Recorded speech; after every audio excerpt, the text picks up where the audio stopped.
All of my friends, তোমাদেরকে অনেক শুভেচ্ছা, মেরি ক্রিসমাসের বেস্ট উইশেস জানাই। এবং দেখো, আমি আজকে সিজলিং তৈরি করছি। ক্রিসমাসের সময় সবাই তো একটু কেক, পিঠা, পায়েস খেয়ে যখন একটু অস্থির অনুভব করবে তখন একটু ঝাল খেতেও ইচ্ছে করবে। আর দেখো, এই সিজলিং তৈরির জন্য আমি এখানে প্রথমেই দেখো এখানে ক্যাপসিকাম কেটে রেখেছি। তারপরে এখানে দেখো ছোট ছোট করে যে মাংসগুলো টুকরো টুকরো করে কেটে এখানে মশলা মেখে রেখেছি। তারপরে এই চিকন কাঠিটিতে আমি ভরে নিয়েছি।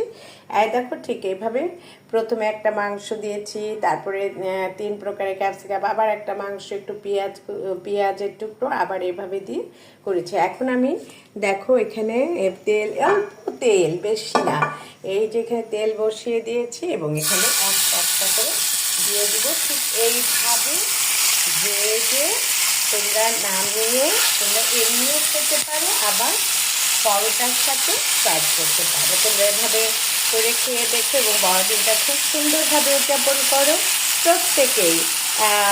খুশির আনন্দ হচ্ছে আমাদের সকলেরই, হিন্দু, মুসলিম, খ্রিস্টান সকলেই। বড়দিনের শুভেচ্ছা যেন, ভালো থেকো, সুস্থ থেকো, ভাই।